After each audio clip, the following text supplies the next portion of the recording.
thank you for showing up. I'm going to make sure you're in the right spot. This is best practices in offshore outsourcing. It's a panel discussion. I have 4 panelists here. We'll introduce them. I'm going to start off. Lisa, introduce myself. I'm Jill DeLong, the Hershey Company. A little bit of the reason why I'm so excited about this panel is because I have a ton of questions.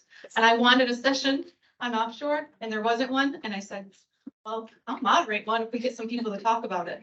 So this is a personal interest to me. I hope all of you take some good things out of it. It's going to be an open discussion.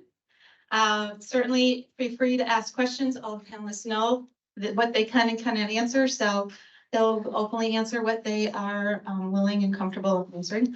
We have a wealth of experience here and in different stages of offshore, which I'm very excited about. So without further ado, let me introduce who we have here. I'm actually going to let them introduce themselves and I'm going to read this. They know themselves better than I do, but we're going to start off in order going with Joe. So Joe's on the far end over here. Joe, do you want to share a little bit about yourself? It's on. There we go.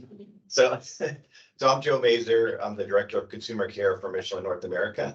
I'm kind of like Jill. I'm curious about this. In fact, today is we're testing. We're putting our little toe in the water with digital, and so we're actually training some reps in India to do chat starting today. So, but you know, my perspective is we came to that decision, so you know I can share that along the way. So. To Joe's left, we have Lydia Lopez. Hi, I'm Lydia and I'm from Blue Diamond Growers. I started in October, so I'm new to the organization. And they've had a call center in Colombia through Callzilla for about 6 years. So I'm getting used to their call center and going through best practices to make sure the relationship works. Thank you, Lydia. Moving on to the left, we have Dave Shapiro. Hi, I'm a COO of Premier BPO, and I've been doing on a personal level in various different roles. I've been doing offshoring literally since 1999 in about 7 or 8 different countries. So I've been doing a lot of things, had a lot of experiences in offshoring. And then last but certainly not least, we have Christine Gillespie. You guys. Hi, I'm Christine. I am the director of Conagra Brands Consumer Care Organization. Conagra Brands is probably on our 8th year of our journey outsourcing in various areas of our company, and for consumer care, we're on year 5. Thank you. So let's kick this off. The first question that I had, and maybe others have this, is where are you offshoring? And are you using a partner to do it? And I'm going to open it to anybody. I'm not going to particularly ask any individual, so just jump right on in. Yeah, so I mentioned it already, but we're doing Callzilla and they're based in Colombia. They are remote workers, so they're all throughout Colombia.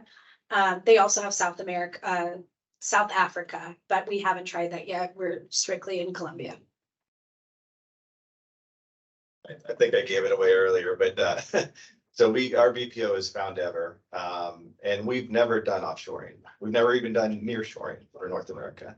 So we're testing, you know, we're testing digital. We're a little bit hesitant for voice and some of the other things, but you know, we were looking at efficiencies and we thought this would be a good. We're not going 100%. We're kind of going to do the AP test and see how it goes, but that's where we're going. So we are an outsourcer, so yes, we're but we're in multiple geographies, but the primary one that for customer care and voice is in the Philippines, and been doing business in the Philippines. Like I said, actually one of the first places I went in 1999. So I've been doing business in the Philippines for, you know, almost 30 years now.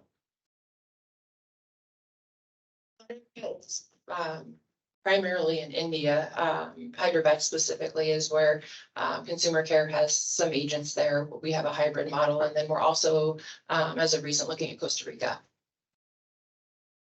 It's fascinating that you guys are on all different locations, so I think that is very cool. So what channels do you have offshoring? Joe already mentioned digital. Dave, Yeah. I think you have it all. We're doing omni-channel. I mean, we're doing voice, chat, email, and I know there's different applications for different clients and different service offerings, but yeah, we're doing multi-channel on an offshore basis. We are email, ratings and reviews, chat, and some social media. Yeah, so we use it for omni-channel as well. So social media, chat, reviews, phone calls, even handwritten letters, which we still get a lot of. But for risk management, that does come to corporate offices. So anything more escalated comes to us. Very cool. Now, Christine, I don't know if you noticed, I know Lydia, you're relatively new, so when we talked earlier, you're like, I don't know why we made the decision, because I came into this decision. I think Christine, maybe you were in the same kind of situation. Right. Yeah, I mean, as far as consumer care goes, I wasn't part of that, the consumer care organization at that time, but just ConAgra strategy in general. You know, it's cost effective, obviously, to go offshore. It's really allowed us to refocus our in-house resources on strategic activities, value add projects, things like that. The other thing that has really helped is the ability to flex resources and scalability. So we're a food company and get into like October, November, December holiday season. Our volume goes up and then that just drives consumer contacts. So having that ability to scale resources quickly versus having to onboard, you know, a brand new employee to ConAgra for short periods of time really made sense for us. And then Joe, you probably were instrumental in this decision to tow the water, so anything to say there? About why we Why did. you- like, what helped drive this decision? Well, I mean, obviously, you know, we have budgets and things like that we have to deal with, and we have a lot of plans, you know, obviously to evolve, and so we were looking at efficiencies, and this one, we've heard about, you know, maybe our BPO kind of worked us over too, as far as like, hey, we have center of excellence, and so we've heard it over the years, and finally it was kind of like, you know, let's try it out. I mean, we haven't tried it, so let's see how it goes. And obviously you can see the cost efficiencies, but let's see how it performs and we'll try it, you know, we'll start out with chat. So, I can add, so while, a lot of our clients, you know, what drives their decision, I mean, usually it starts the same way everybody else on the panel said, it starts off with cost, but, very respectfully, a lot of people go with a little apprehension, so that's the real world. But when they initially start with cost and then once they see that the quality's there and the trust is earned, a lot of our clients and a lot of clients of other BPOs also that are offshoring, the client starts to grow. I'm not saying that will necessarily happen to you, but they start to move different functions because they see. They usually start with something on the low end of the ladder and then work their way up in terms of complexity after they see if it's successful. I'm gonna take a pause and see if there's questions in the room. We do have incentives for questions. Incentive is in the form of chocolate and peanut butter. You have your choice. Dave was gracious to bring Buckeyes, and there was no way I was gonna be in this session and offer Buckeyes, so we peanut butter cups. I have a question. Okay, so Brian is burning with the question. Okay, so, and maybe this question for anybody, but probably for Dave, I mean, you know, there's for a company that's looking to go offshore, it may be something where they don't even know where to start. You know, what companies do I need to look at? Is there some kind of like database or association that I can go to find out, hey, who's some of the top offshore companies that are out there that I can even start to talk with? Yeah, well, so first of all, there's lots of other good ones, and there's some people in this room, there's Pat Nicholson, Larry Rule, and there's people in this room also, you know, besides us. But it's no different than doing an RFP for a domestic outsourcer. I mean, there's a whole host of places. Specifically, and I know there's lots of good companies that are in Latin America, but in the Philippines, there's an organization similar to SOCAP called IBPAP. And it's a place that is a great wealth of industry information that you can get a whole list of vendors or, our partners. And, I mean, yes, there's lots of places. I mean, and so, not being commercial about us, there's good people in this room, and it's just like anything else. And there's good vendors and bad vendors, just like domestic. So you have to do your due diligence, and you have to do your RFP, and you have to, do your site visits and things like that. But, yes, there's sources, and if somebody wanted, besides us, which we'd love to talk to anybody, but I would give you names of others also if people wanted.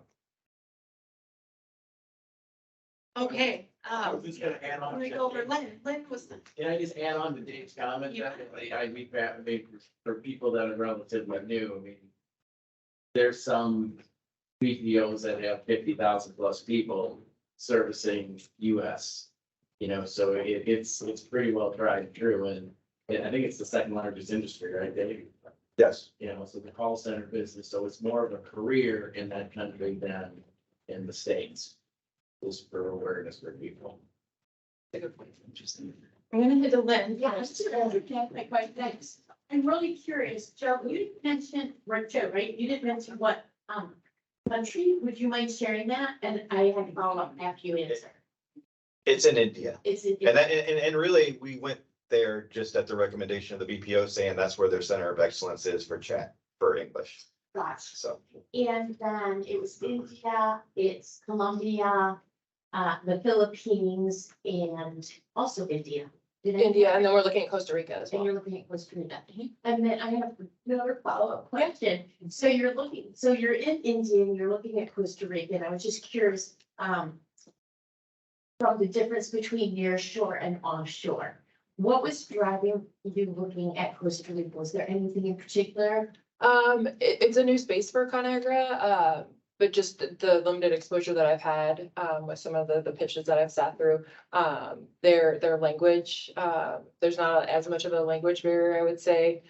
They're very familiar with American culture, and I will add that the trip to Costa Rica is a lot shorter than if you have to travel to India. That is a very long trip to make.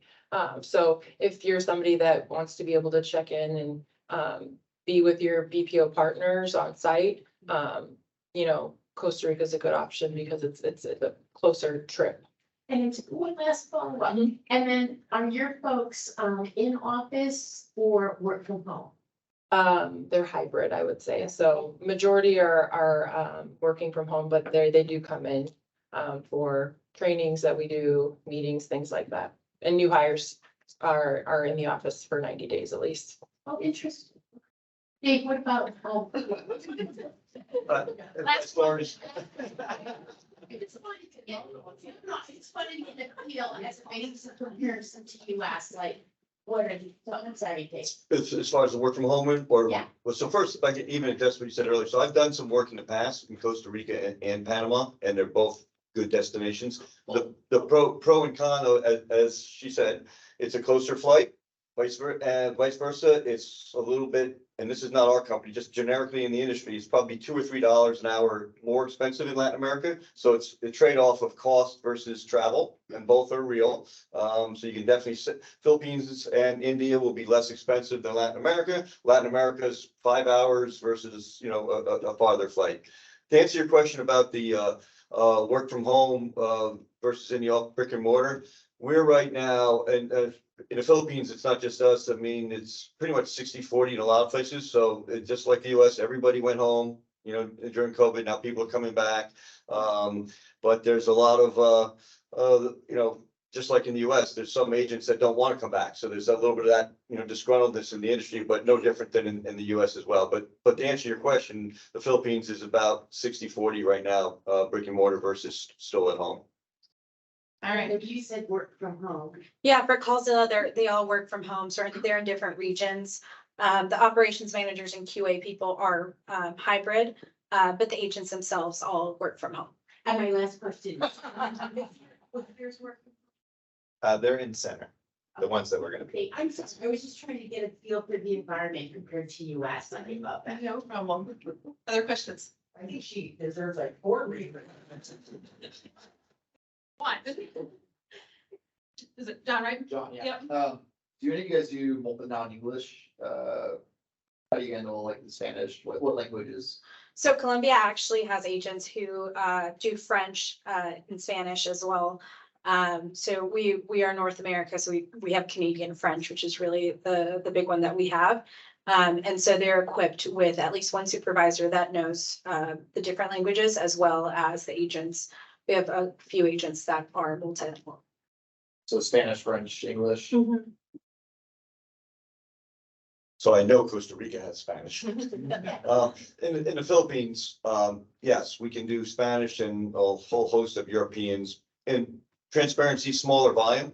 So if you wanted 100 of French or German, it's not gonna be as readily available, but if you're looking smaller, modest volumes, you can pretty much get it. Manila is a very metropolitan city, cosmopolitan city, and you can get almost any language there.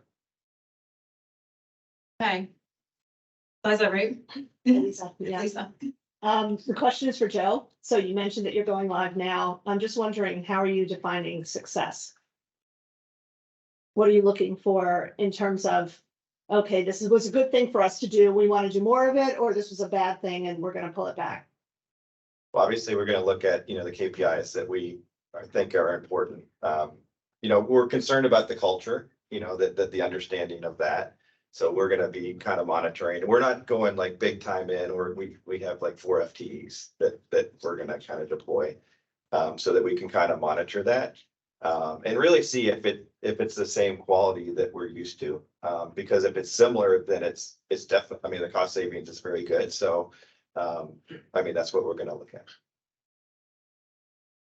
Are you gonna use consumer feedback as part of that, or? Yeah, they'll get the same surveys, everything's gonna be the same. And so we're gonna compare kind of what we have as the population A versus population B and see how close it is. And determine because our normal ramp up period is starting now. So literally we're hiring, actually we're ramping, we have training for other agents going on right now that are North American based. And so we're gonna, if we can, then we can ramp it up a little bit more. We kind of peak in October, so. All right. now goes Yeah. Sierra? Yeah. So I want to talk a little bit about the boogeyman in the room, which is fraud. A lot of my clients, when we're trying to identify if we want to go domestic, nearshore, or offshore, one of the biggest considerations is there's fear around a higher level of fraud happening, especially in offshore. How have you guys experienced things like that? Are there steps that you're taking to mitigate that, or what's the approach? So I'm not sure I understand.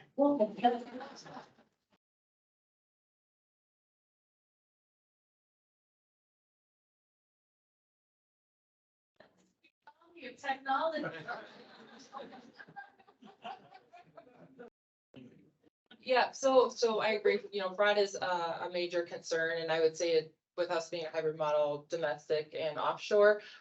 We get a lot of calls, phishing calls where they want contact information for our C-suite, right? So it's really just educating our agents on what information you can give out and what you can't. And if you are getting those calls, they send them back to us, and our IT security team runs them down and we block those callers. So I would say, yeah, it's a boogeyman, but I think whether you're domestic or offshore, it's there, Yeah, I would agree. It's definitely, I know, the whole SOCAP conference is a huge concern about fraud for everybody everywhere. But at the risk of sounding a little defensive, I'm not sure it's worse offshore versus onshore. We and everybody else in our industry who's offshore in the same place, they go through all the same certifications of PCI certifications, so things like that. We also, there's usually two-factor authentication on IT. In most cases, all the data stays in the US on the client servers. So is there a fraud risk? And can I say we're perfect? Absolutely not. But I really doubt that it's any higher level than it is domestically.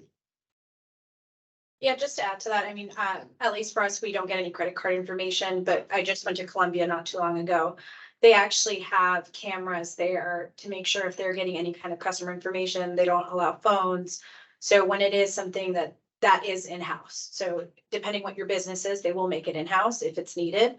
And then at least for us, like, we run our own CRM. So we're the one that owns at the actual platform where they take down all of this information. So technically the risk is on our end. We have recordings of all calls, so we have that all saved within our own platform. John, So I'm in pet food, and one of our struggles is we manufacture a small amount of our food in Thailand. We get a lot of negative feedback from our consumers about making that product in Thailand, and so we have to deal with those consumers who just don't like Thailand. How do you guys deal with, consumers say, oh, you're cheaping the product in Thailand, it's a cheaper product, it's not as good as the product you make in North America or whatever. How do you guys deal with maybe negative perception from your consumers, like you're cheapening your house, you have to care about the consumers anymore, you're cheapening your outsourcing your call centers, like how do you deal with that, like So, perception, not only for your consumers, but internal people in your organization who may so I'm gonna same idea. refer to the Michelin, and the question here was great about how do you judge success, and you're gonna use your KPIs, so you're gonna be successful, hopefully for you. Yep. Or you won't, and which hopefully you will be, yes. So what we tell all of our clients is, the NPS, the CSAT, the customer effort score, that's what at the end of the day should matter. And, if there's an initial of, oh, wow, are we offshore, we're cheapening it, well, if the KPIs, if your NPS is respectfully the same or higher,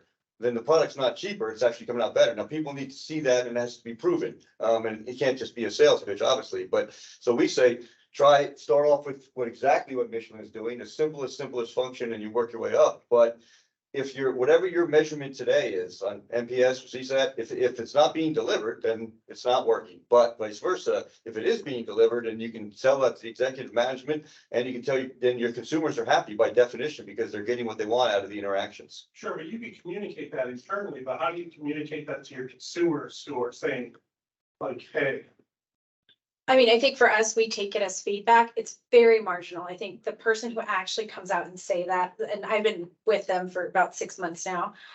I want to say I've gotten like maybe 3 of them. And if it's that, then we do have people who, like, for example, I'll call them.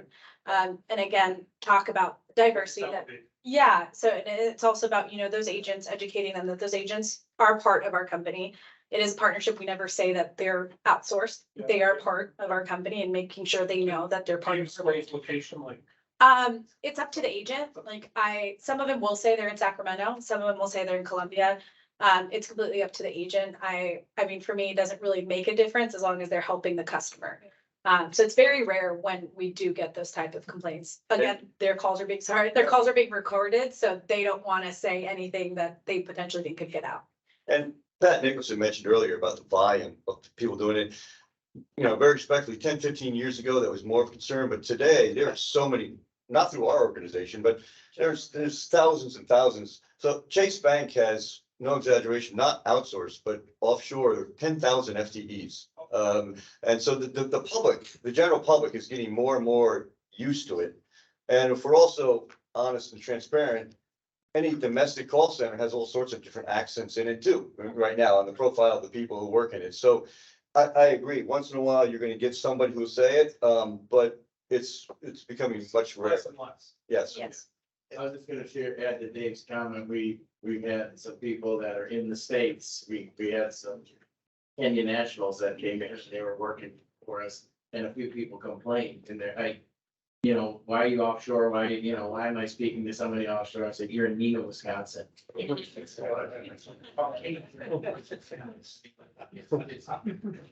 I think people have kind of lost a little bit of touch, and usually it usually comes to head about every 4 years that ties in with something in November. That's usually when you hear about that stuff. some of those that are gonna hate regardless. Right. We see it, I mean, I work with vendors and we're in the US, we see hate. Right. Gina, So how do you handle training, especially because, for some very US brands, like, is there any type of special training that you do, for the onboarding and just for continuous training? Yeah, we call it exactly that, continuous training, especially initially, or if we have a large group of new hires, we'll go and do cuttings, we'll send them product. As I mentioned, it's not easiest to get to India, so my team recently started using our culinary kitchen at Conagra, and we'll do videos, right, of this is how you prepare this, and so they can actually see it and then talk to it on the phone versus, reading a script that we give them, right? So that's something new we've started on the food side that's really been helpful, is the videos, since you can't always necessarily get on site. I can, well, and I hope actually that's a good question too, that I have for the rest of them, but I can tell you what we're doing. But I'm interested to hear what they're saying too, yeah, because, no, I mean, so we were told that, obviously we have a trainer specifically there that's used to dealing with this type of situation, because there's two different cultures, that's training on that, as well as coaches, that's gonna be unique from the other trainers that we have. So, I'm kind of curious, is that a normal thing? I mean, that's what we've been trusting our partners, so hopefully it's kind of that what you guys do. Yes, I mean, there's two different answers to questions. There's the regular product training, which I described. And then if you're talking about cultural training, I mean, there's a lot of, especially in the earlier days of, in the Philippines and other countries, there'll be a lot of Americana training, about sports and movies. But I'll have to tell you that over the years, a lot of these countries have evolved so much that they're watching US sports, they're watching US movies. There's a lot of similar religious practices, so it's becoming less and less, not because you're trying to cheapen and not do that Americana kind of training, but it's becoming less necessary. But pretty much everybody in our industry does some kind of American cultural training along with the product training. Yeah, for me, I think it's a partnership, but I think that's the biggest thing with the BPO. It's a partnership. If you're not giving them the information they need, that's how they're gonna come off on the phone. So at least for Blue Diamond, it's not available in Colombia. So I'm trying really hard to share more of the product with them so that they're familiar with it. When they answer the phones, they know what they're talking about. And you can hear that through the quality of the calls, is that if they know the product, they're gonna be able to better speak on it. And like I said, it's a partnership, so you really want them to represent your brand. And so working with them, you mentioned continuous training, even helping their trainer really know if they need anything from me that I can help facilitate. You own pretty much the platform, so you're the one really making those calls. They're the ones training, but you're facilitating that with documentations and things like that. One thing I'll add, visit. I'm sorry, was that? How often do you visit the site or like that market? I just recently came back, Neil's right there. I just came back from Colombia, and I think it was one of the best experiences I've had. And the agents really enjoyed it as well, because I think it's not something that most clients do, to actually meet the agents. And I think it means a lot more for them, and they become part of your brand. So I think I definitely want to do it at least once a quarter, just so that they are familiar with me. And we're an ally versus like, you're this person who's over them. It's more becoming an ally, and they build that trust with you. So again, it becomes a partnership, not we just hired a company. One thing I will add too is we use calibration a lot to drive continuous training topics. So as we're calibrating, recently we did an empathy training, right? We just noticed that was an opportunity for some of the phone calls we were auditing, and so we use calibration data as well to select those topics on what we need to be working on with them. John? Do you think going back to when GPT, do you think you'll use the same mechanisms to train GPT over the next couple of years? Like, and are you documenting the process to like all the things you guys just explained? Think about training an AI the same way that you would train a human that's offshore that doesn't really understand like how Americans think about tires, or right? Like, it'd be interesting to like start documenting like almost like a playbook of like how you train somebody to do a certain job with empathy and all these scenarios. Cause like that's what you'll actually train AI with in the future. Yeah, at least for us, we haven't fully gone into it, but something we're exploring as well. Just, but it's not just AI for like self-service, but also AI for the agents. Yeah. I think that's where it's also very valuable, that it helps out the agents and has them like during the call. I know it's something that Callzilla is testing now.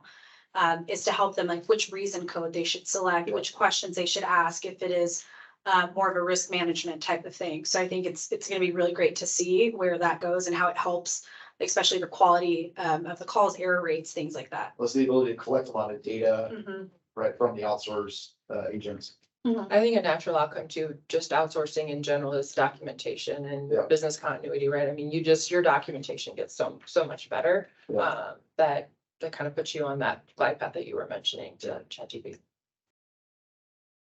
To go back to the culture thing, because I think I have something interesting to add.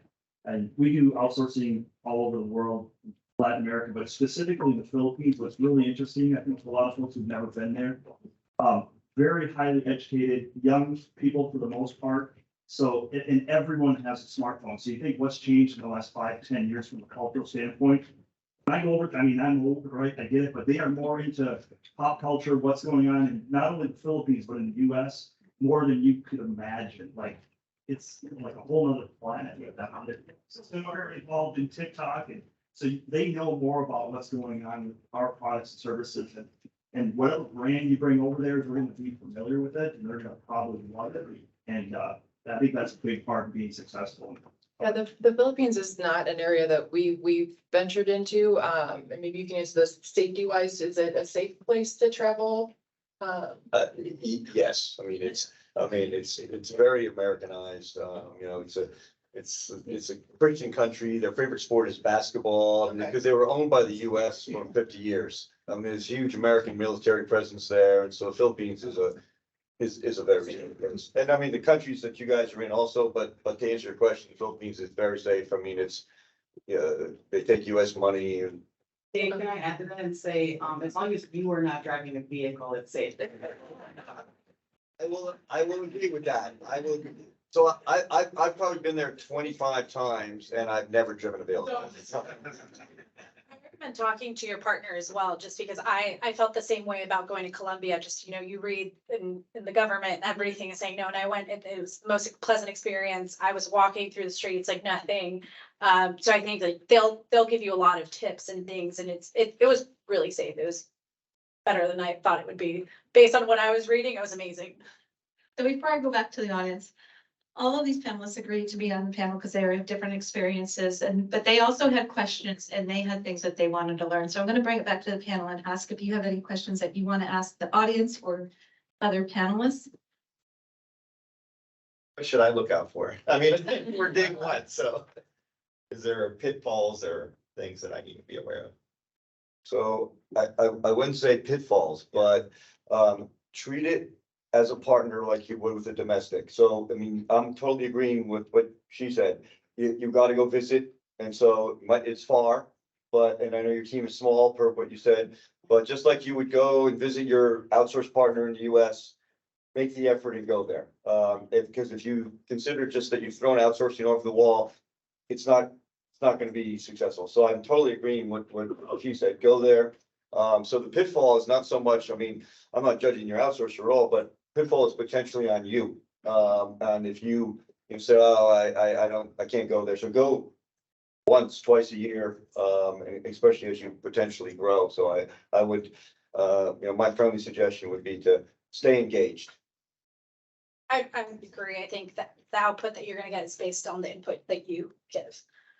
So I think if you put a lot of effort into like talking to them, checking in on calibrations, they will be receptive of your feedback, but you do have to make sure that you're involved. Otherwise, they're just gonna take it. I think it's like, again, a partnership. They're an extension of your own company.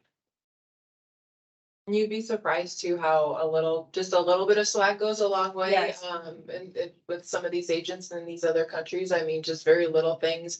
Recognition is huge for them. So I think that's another thing to keep in mind as you're interacting with them. That just those little things make a huge difference. I want to double down on that when you do. I mean, so in the US, I mean, every call center agent, they love to get swag, t-shirts and hats and pens and whatever. It's triple fold. It's 10 times the fold offshore. It means so much more. So when you go there and you bring t-shirts, it is hugely appreciated.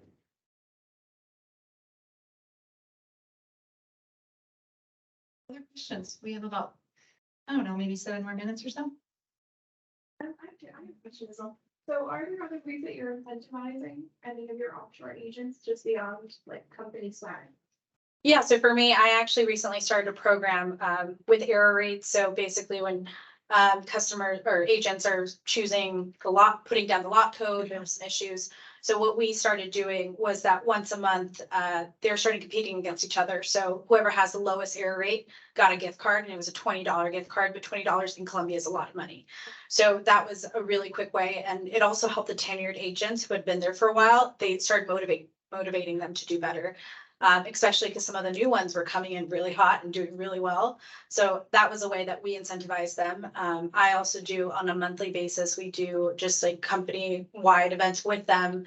And we're trying to make it more fun and not work related, and really just try to talk to them and get to like the human side, because I mean, they are a front line. So, you know, doing that as well and just making sure they feel heard as well, because at the end of the day, there are customers too. So making sure they feel heard is the biggest thing. And I think I would add to what you said and totally agree. The answer to your question is that any way you would incent the US is, there's no different than, it's just that the scale is smaller, which is nice. So, I mean, a lot of the conversation started 40 minutes ago about cost savings. So you would do the same methods, but the amounts are less, but they're appreciated. And it doesn't always have to be monetary.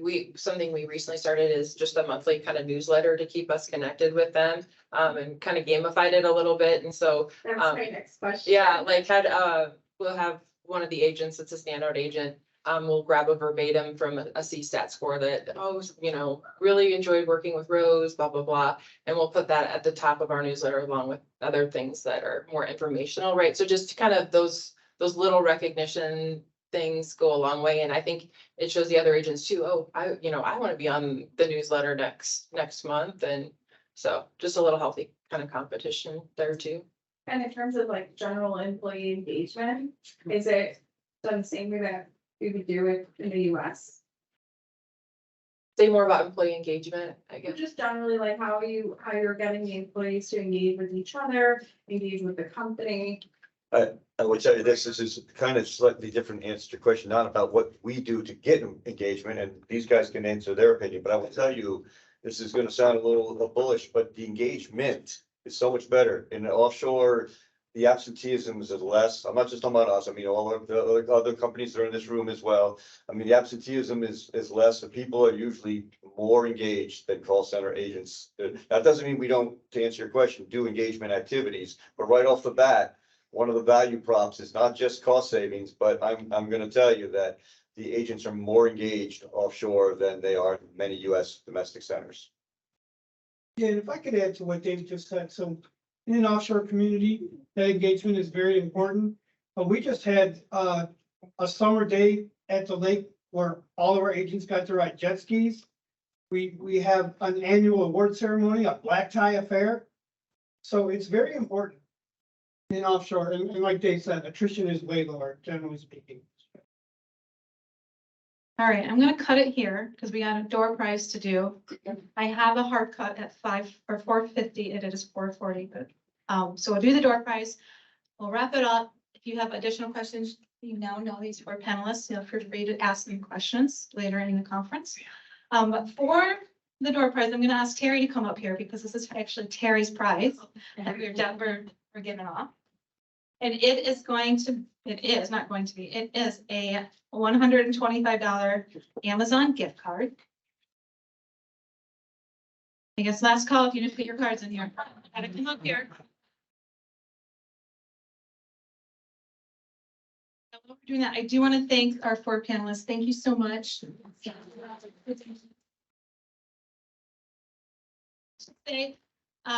When we were looking for topics for the symposium, and I threw out a question. I was doing my own research. I threw out the question to a lot of SOCAP members, and a lot of people came back and said, no, we're not doing offshore, but we're thinking about it, or it's incumbent the conversation. And so to me, I brought that back to the committee and said, people are talking about it. Let's try to get a group together and just have those questions asked. This is not by any means to sway you one way or the other. It's just really a session to ask questions. Because you got to bring this back to your own business and decide what's right for your own companies. So with that, all right. Yeah. At least you get to draw, Sherry. Drum roll, please.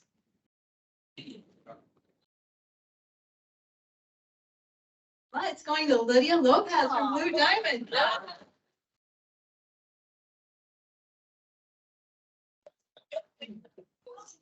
Lydia, you gotta connect with Terry. Thank you, everyone, for joining. Please use the QR code to do the session feedbacks. We do read all of your submissions for surveys, so we take that to heart and use that to improve the next symposium. And then also, please go back to the general session at 5 o'clock.